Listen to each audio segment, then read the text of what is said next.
અમરેલીના મોટા લીલિયા ચોરીની મોટી ઘટના। પ્રસિદ્ધ વાડીવાળા દાદાના મંદિરમાં ચોરો ત્રાટક્યા।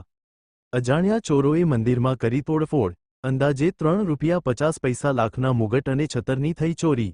સાંજના સમયે ચોરો ચોરી કરી થયા ફરાર। ઘટનાને પગલે સ્થાનિક લોકોમાં ભારે રોષ। લીલિયા પોલીસનો કાફલો ઘટનાસ્થળે દોડી ગયો। ઇન્ચાર્જ પાયએમડી સાલુકે અને સાય જાડેજાએ શરૂ કરી તપાસ।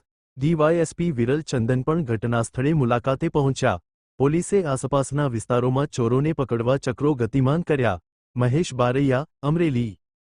હનુમાનજીનું મંદિર દરેક લોકો અહીંયા આવે છે, આખા ગામના માણસો, અને શનિવારે તો એટલી ભીડ રહે છે ને અમારું આ પુરાણું મંદિર છે અને બહાર ગામથી લોકો એટલા વધારે છે।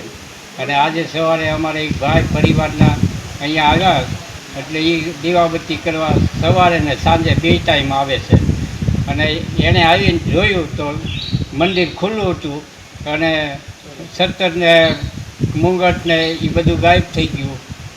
અને અહીંયા